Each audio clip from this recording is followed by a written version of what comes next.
जितने आस्था चैनल पर कथा सुन रहे हो, जितने फेसबुक और यूट्यूब पर सुन रहे हो, बहुत सावधानी से सुनना। शुक्रवार के दिन अगर शंकर के मंदिर में जल चढ़ाया जाए तो नारी का अखंड सौभाग्य होता है। दुनिया का कितना भी दरिद्र व्यक्ति हो,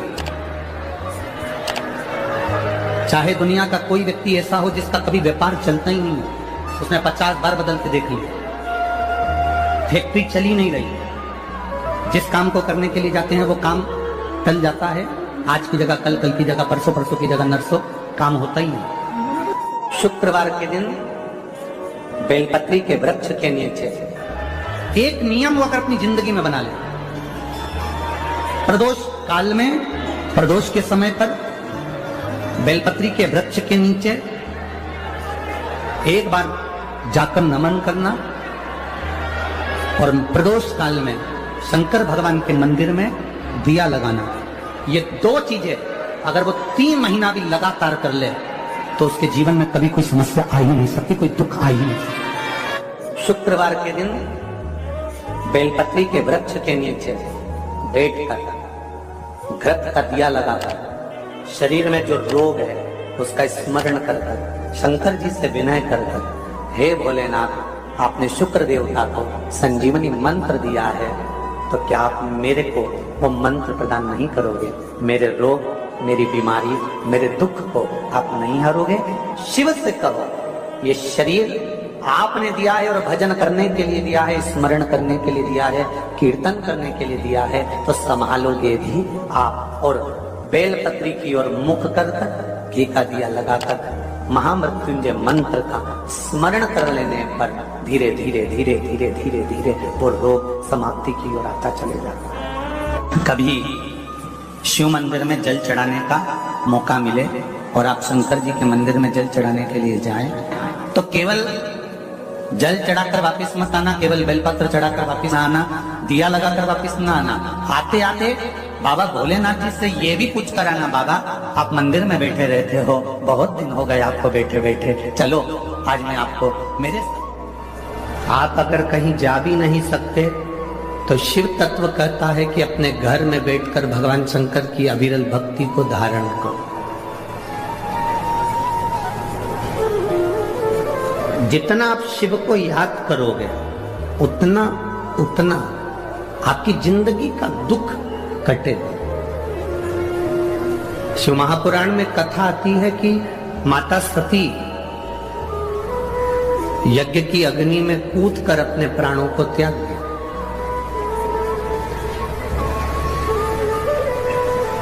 अब माता सती जब यज्ञ की अग्नि में कूदकर अपने प्राणों को त्याग दी और माता सती प्राणों को त्यागने के बाद भगवान शिव ने जब देखा कि माता सती के प्राण जा रहे हैं, पर सती ने बहुत बड़ी गलती कर दी।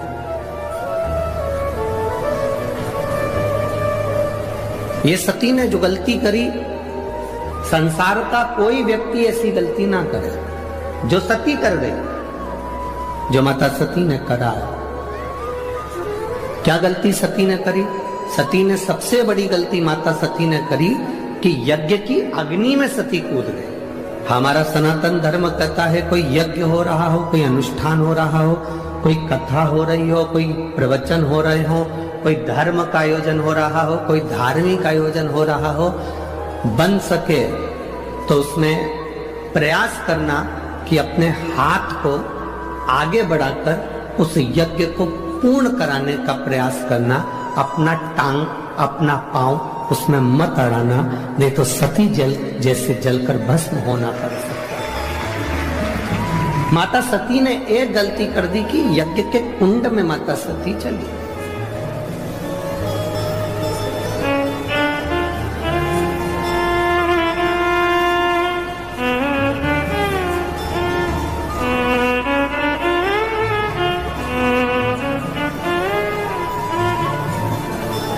आज हम जब कल रात्रि को यहाँ पहुंचे तो सुबह सुबह एक भैया प्रश्न कर रहे थे, यही सांसद जी के यहीं से कोई होंगे सेवादार भाव वाले, उन्होंने प्रश्न किया, गुरुजी आप कहते हो कि मनुष्य को हमेशा सत्य बोलना चाहिए, सत्यम शिवम, क्या व्यक्ति को कभी झूठ नहीं बोलना चाहिए? हमने कहा बोलो। कौन मना कर रहा है? पर झूठ बोलने के लिए भी एक जगह है, झूठ बोलने के लिए भी एक स्थान है। जब कोई गाय कसाई के हाथ में आ जाए, कटने जा रही हो, तब झूठ बोल दो कि ये गाय मेरी है और तू अभी छोड़ा।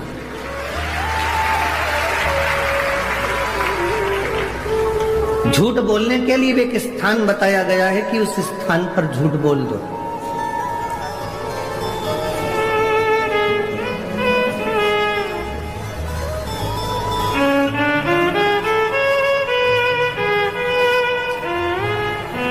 माँ अपने बच्चे को जब डराती है, अपने बच्चे को कुछ कहती है तो एकदम डराते डराते कह देती है बाऊ आ जाएगा। बच्चे को भय हो जाता है, डर जाता है, बच्चे में भय उत्पन्न हो जाता है कि बाऊ आएगा।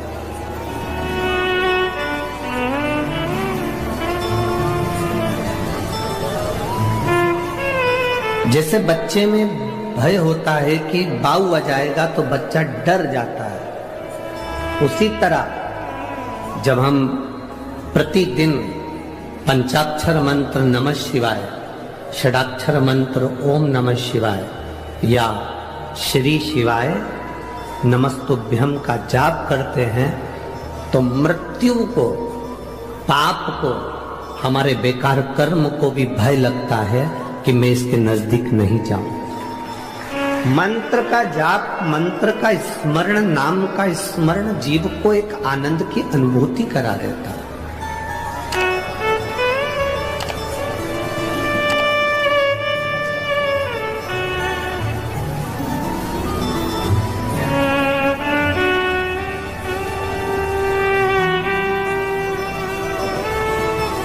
एक आनंद की अनुभूति कराने वाला। महाराज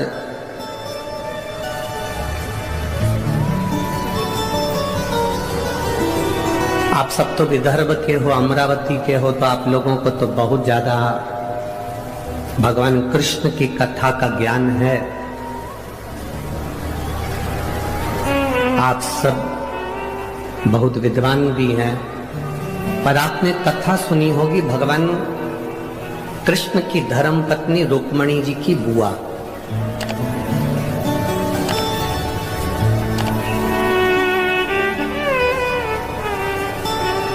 माता रुक्मणी जी की एक बुआ थी जिनका नाम इंदुमती था। क्या नाम था? जम के बोलो जरा। इंदुमती। ये रुक्मणी जी की बुआ है, भगवान कृष्ण की बुआ सास इंदुमती। विदर्भराज भीष्मक की बहन है इंदुमती।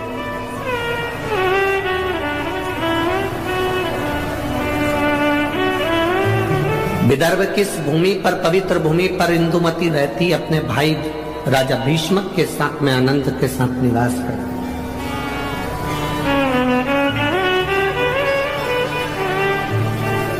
माता इंदुमती का एक संकल्प सबसे प्रबल था। उस संकल्प के चक्कर में जितने इस विदर्भ में कोई द्रोही भी अगर अंदर प्रवेश करने की सोचता था तो इंदुमती को देखकर भय खा जाता था। इंदुमती को देखकर उसको भय लगने लगता था।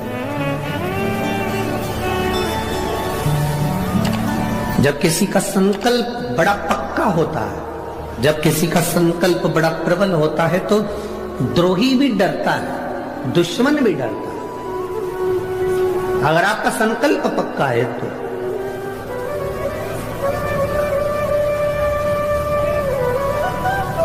रुक्मणी जी की बुआ इंदुमती का संकल्प बड़ा पक्का था। और हमने पहले भी कथा में कहा कि संकल्प लेना तुम्हारा काम है और पूर्ण करना महादेव का काम है। पूर्ण वो करेगा। संकल्प आप लीजिए, पूर्ण करने की जवाबदारी परमात्मा की है। आपने संकल्प लिया कि मैं किसी संत का, साधु का मुख प्रतिदिन देखूंगी, तो संत साधु को तुम्हारे दरवाजे तक पहुंचाने की जवाबदारी उस परमात्मा की है। आपने संकल्प ले लिया कि मैं एकादशी का व्रत करूंगी, तो संकल्प आपने लिया पर पूर्ण करने की जवाबदारी उस परमात्मा की है। आपने संकल्प ले लिया कि मुझे 5 दिन शिव महापुराण की कथा जो मेरे विदर्भ में हो रही है, अमरावती में हो रही है, मुझे दिल से सुनना है। कितनी भी भीड़ आए, भीड़ का आना तो भक्तों का आना तो महादेव की कथा का रस तत्व है, भक्त तो आते ही रहेंगे। कितने ही भक्त आए, कितनी भी भीड़ आए, पर मेरा फर्ज है, मैं रामेश्वर नहीं जा सकती, मैं सोमेश्वर नहीं जा सकती, मैं नागेश्वर नहीं जा सकती, मैं विश्वेश्वर नहीं जा सकती, मैं त्र्यंबकेश्वर नहीं जा सकती, मैं भीमाशंकर नहीं जा सकती, मैं कृष्णेश्वर नहीं जा सकती, मैं केदारेश्वर नहीं जा सकती, तो मेरा 12 ज्योतिर्लिंग वाला मेरा महादेव अमरावती के पास में शिव पुराण के रूप में आ रहा है, तो मुझे वहां जाना है, मुझे वहां पहुंचना है।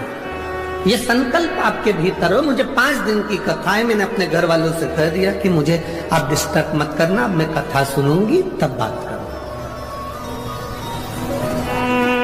शादियों का सीजन भी है, बोलो तो रही अमरावती की जीजियों, सही है कि गलत? अब शादियों का सीजन है तो जिनकी उनसे रिश्तेदारी है वो वहां चले गए, जिनकी इससे रिश्तेदारी है वो यहाँ आ गए। ये तो रिश्तेदारी का क्रम है, जहां जिसका संबंध बैठ जाए, ये संबंधों की बात। और एक बात आज आप लोगों को कहूंगा इस अमरावती की पवित्र भूमि से, 24 घंटे परिवार वालों को साथ दे दो तो भी तुम्हारे मरने के समय पर वेंटिलेटर पर अकेले ही रहोगे, कोई नहीं रहेगा। 24 घंटे पति पत्नी परिवार नाते रिश्ते बेटा बहू कुटुंब कबीला भाई बंधु सखा किसी को भी 24 घंटा दे दो, पर वो 24 घंटा तुमने जिसको दिया, तुम्हारी दुख की घड़ी में जिसको तुमने 24 घंटा दिया, वो 24 घंटा साथ रहने वाला तुम्हारे पास में नहीं होगा। पर तुम जो 1 लोटा जल 5 मिनट शिव जी के मंदिर में जाकर जो चढ़ाती हो ना, वो तुम्हारा 5 मिनट ना जाने कितने जन्मों के दुख को काट दे। केवल 5 मिनट बोल बम का नारा है, सारी समस्या का हल। वो 1 लोटा जल तुम्हारा जो शिव को तुम समर्पित कर रहे हो, शिव मंदिर तक जा रहे हो, शंकर की चौखट तक जा रहे हो, शंकर को 1 लोटा जल चढ़ा रहे हो, वो तुम्हारा संकल्प पूरा करना उसकी जवाबदारी। आप सब विदर्भ के निवासी हो, आपको भगवान कृष्ण की रुक्मणी जी की और उनके पूरे परिवार की पूरी कथा मालूम होगी, हम जानते हैं। आप सब विद्वान हो, आप सबको मालूम होगा कि विदर्भराज भीष्म की कथा क्या है। पर इस व्यासपीठ पर हम इतना सा वर्णन करेंगे कि विदर्भराज भीष्म की बहन इंदुमती का जो संकल्प, उस संकल्प के आगे अच्छा योद्धा भी उसके सामने नहीं आता।